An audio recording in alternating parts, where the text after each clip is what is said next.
black women consider a toxic relationship and the reasons for getting out of a toxic relationship. I'm gonna tell you, when you're a guy that got rules and regulations in your house, when you the main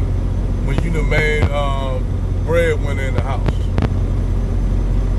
when you have standards and expectations,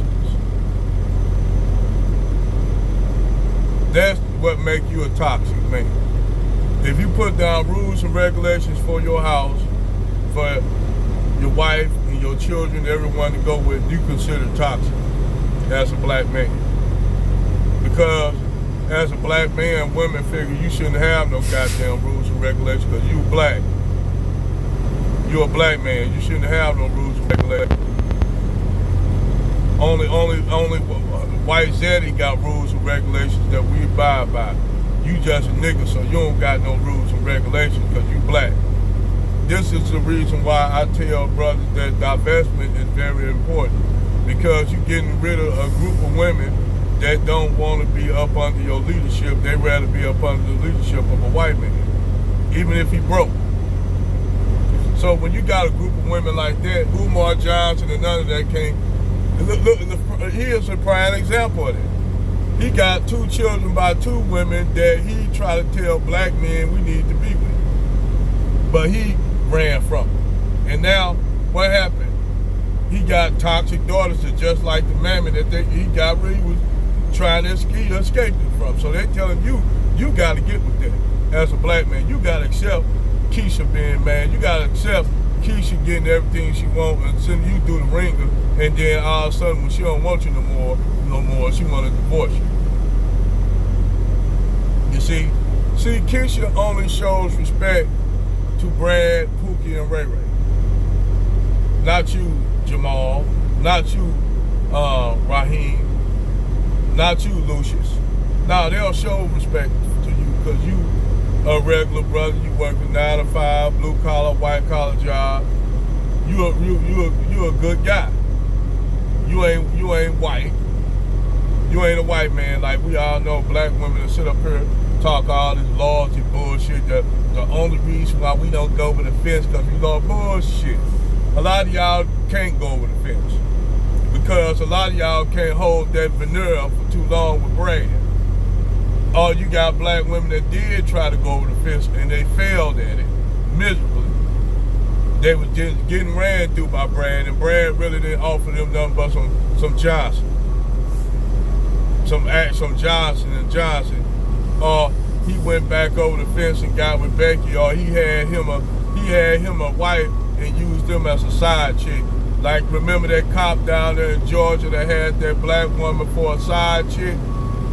And then when that black woman got ready to call his white wife, what'd he do? He murked her ass off like a motherfucker.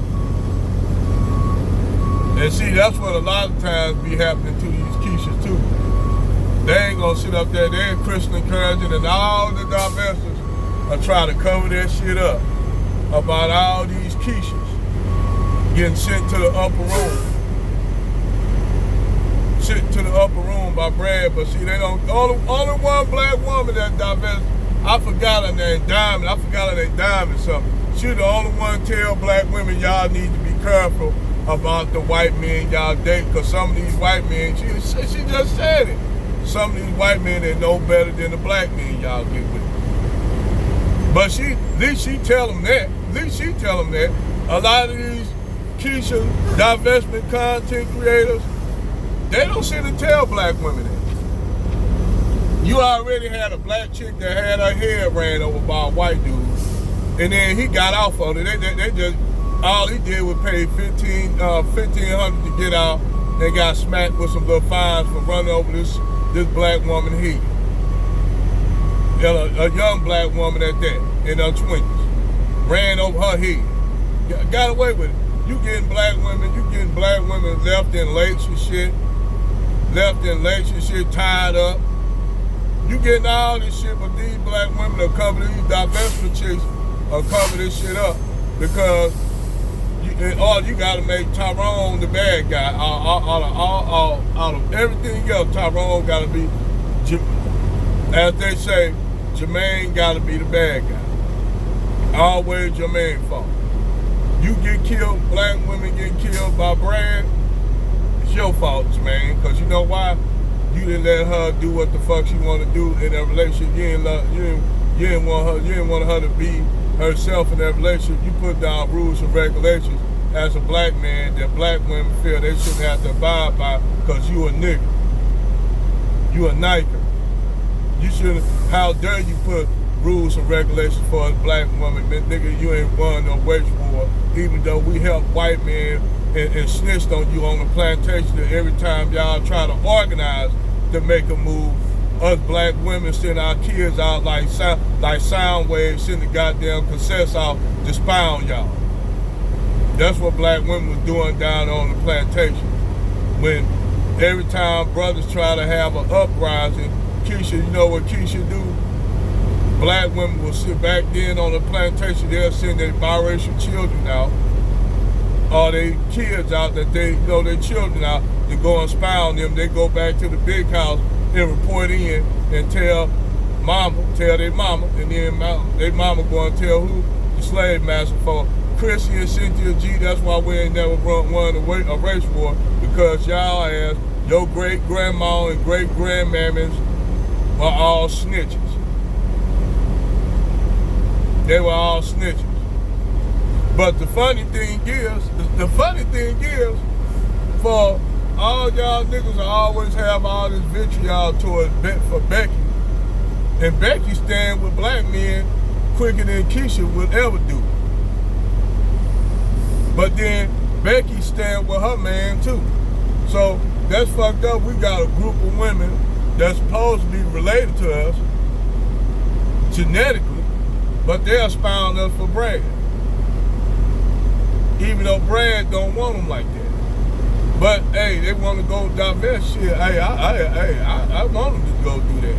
Because we already know that it's an absolute failure over there. They know it's a failure. Now, I'm talking about all the sisters like what they call mammies, which they flip their whole term mammy all the way around, because really the word mammy is for them, the bed wenches and shit like them. They the real mammies. They the real mammies trying to flip that word around and get the fuck out of here. Y'all can't do it. Y'all the real mammies. Y'all the ones serving white zaddy. And then at the end of all that, y'all end up fucked up at the end and bring y'all nigga ass back over here to black men.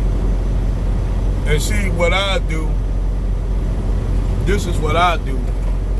Soon I see your ass come to the door. See the size 13.5 cowboy boot? Straight up in your face. Soon you come to the door, kicking your ass right back down the steps. With that 13.5 cowboy boot.